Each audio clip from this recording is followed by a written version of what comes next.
So we've got a good example here. We've got a little wood butterfly moth stuck inside against the window, trying to get out. Been there for a while, obviously.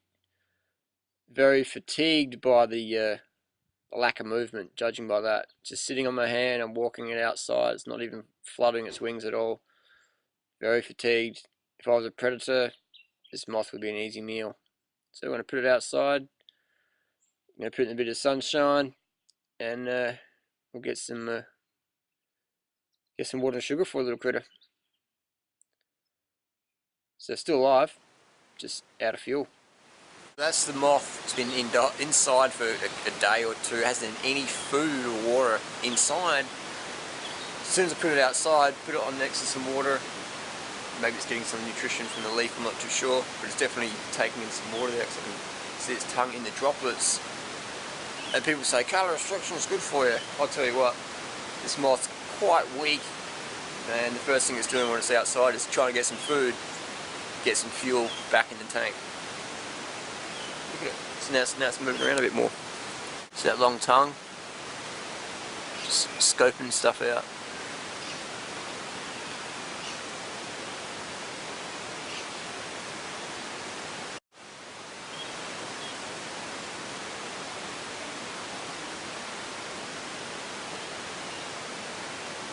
Here we go. Now it's got its tongue in the grape juice. It knows what time it is. You can see the head directly looking in the tablespoon of grape juice. Tongue is directly in there. It's having a little drink. Take it away. And notice the tongue starts looking for it again. And then boom, back in.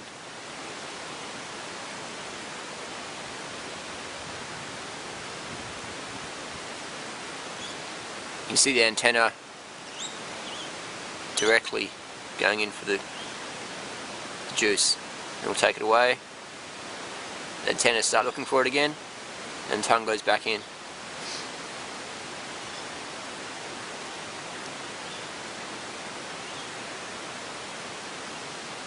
And this moth is going to keep eating until it's done. Here's a better angle. You can see the moth's upside down now, hanging under the leaf. Got the spoon next to it, and watch that tongue unravel. You see it there? And it's searching, searching, searching. Boom. Found the sugar. Amazingly long tongue for such a small critter. Imagine having the tongue the length of your body and having to curl it up. So a lot of dumb people would have said, "It's just a moth, man. Kill it. Kill the fucking thing, man. It's in your house. Kill it. Spray it. Step on it. Crush it." I like to use every moment of every day to learn more about human physiology or biology, or how I can increase my energy levels naturally, or how I can help other people do that for themselves by sharing information with them. So I look at insects and bugs and nature all the time as a model.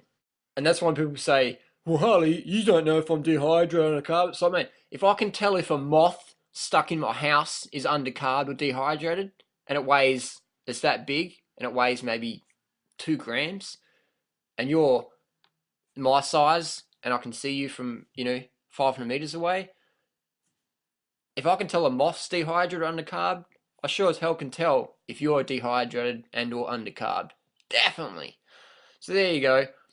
I've proved it. I found the moth in the house. I can tell that moth is definitely out of energy because when I picked it up, it didn't have enough strength to really fly away. It just let me take it.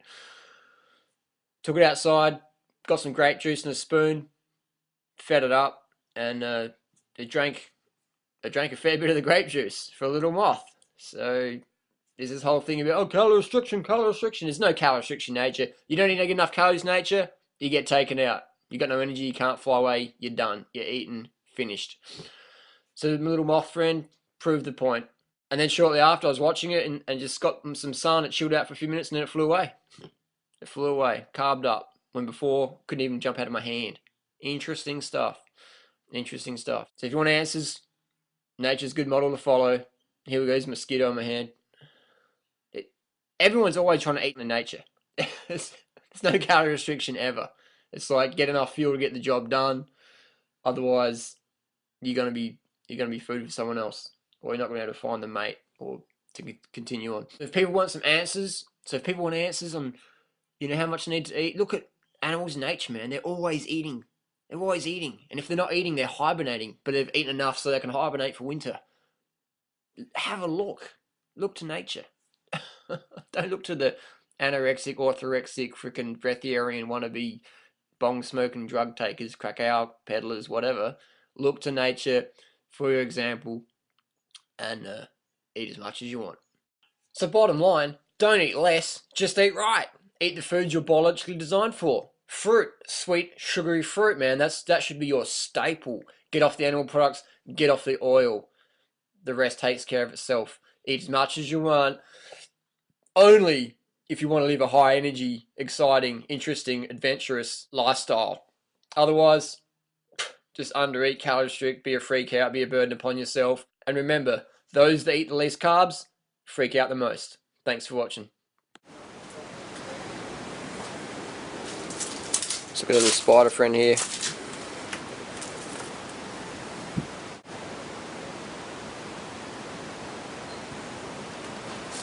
This guy's pretty harmless. Put it on the mulberry tree.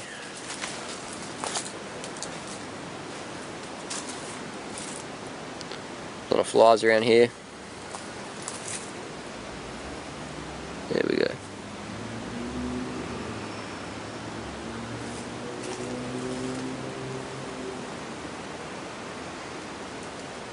Home sweet home.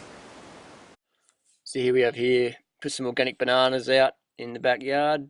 And we've got a male satin bowerbird come on down within a few minutes. These guys are always watching.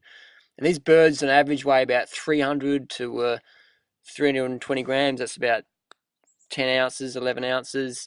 And they're easy eating a 3-ounce banana or a 100-gram banana. It took them about 20 minutes. They'd eat a bit, fly off, then come back. But they're eating an average of a third of their body weight in a meal. And this is incredible. So that's like me eating 20 kilos of bananas in one hit, which I physically could not do. So it's another classic example of animals in nature never calorie restrict.